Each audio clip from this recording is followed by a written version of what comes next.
Il suffit parfois d'une seule pensée. Une pensée brève, silencieuse, presque anodine. Pas une action, pas un crime, juste une idée.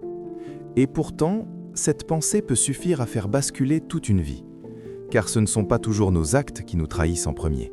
Ce sont nos pensées que nous laissons courir sans surveillance. Tu peux être honnête, travailleur, respecté. Mais si tu laisses une pensée sombre grandir, elle finira par décider à ta place. Et quand tu t'en rendras compte, il sera peut-être trop tard. Cette histoire n'est pas celle d'un homme mauvais, c'est celle d'un homme qui n'a pas su arrêter une idée. Voici Elias, 27 ans. Il vit dans une ville industrielle fatiguée, là où les usines ferment plus vite qu'elles n'ouvrent. Elias est connu pour une chose, sa droiture. On dit de lui, il n'a rien, mais il est honnête, et il en est fier. Chaque matin, Elias se lève avant l'aube. Il parcourt la ville à pied, dossier sous le bras. Il cherche du travail, encore. Souvent, on lui promet de rappeler, rarement on le fait.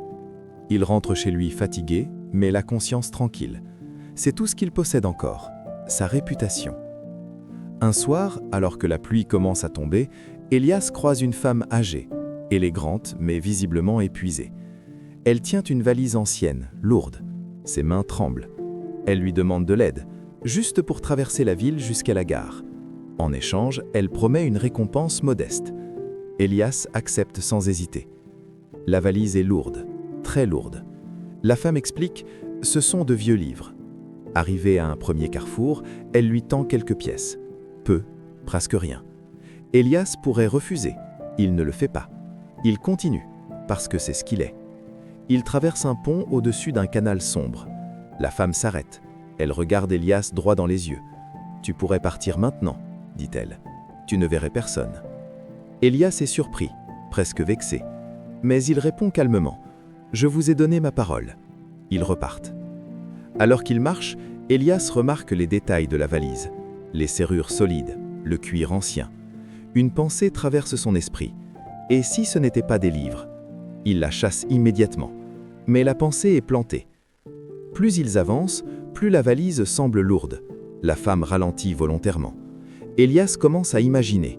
De l'argent, des bijoux, une somme capable de changer sa vie. Il n'a encore rien fait, mais son esprit travaille sans repos. À l'approche de la gare, la femme s'arrête. « Va devant », dit-elle. « Je te rejoins dans quelques minutes. » Elias se retrouve seul, avec la valise et ses pensées. Personne autour, aucun regard, juste le silence et son imagination. Il s'arrête. Il imagine un avenir différent, un appartement propre, des vêtements neufs, une vie sans peur. Une fois, pense-t-il, une seule fois. Il tourne les talons et disparaît dans la nuit. La décision est prise, en quelques secondes. Elias court, son cœur bat fort. Pas de joie, pas de triomphe, seulement une urgence animale. Arrivé chez lui, il ferme la porte, tremblant. Il pose la valise sur la table, il respire profondément, puis l'ouvre. La valise ne contient rien de précieux, seulement des pierres lisses, soigneusement rangées, sans valeur. Au fond, une enveloppe. Elias la lit, les mains glacées.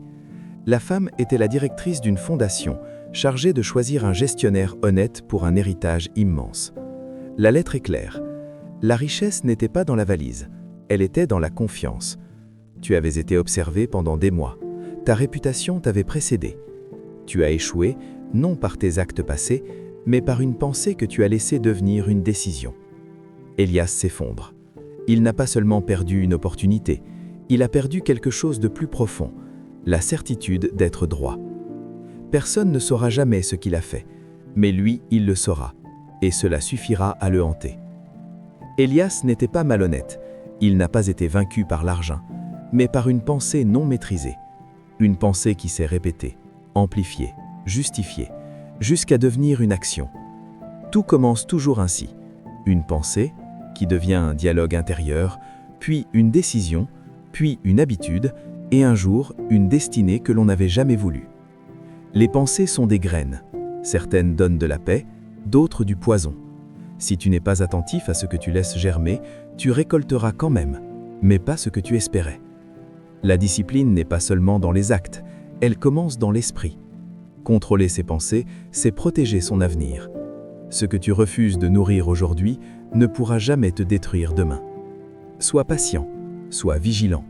Observe tes pensées comme on surveille un feu, car ce n'est pas la tentation qui te perd, c'est celle que tu laisses parler trop longtemps. Si cette histoire t'a touché, partage-la avec quelqu'un qui en a besoin. Et reste ici, d'autres vérités attendent d'être entendues.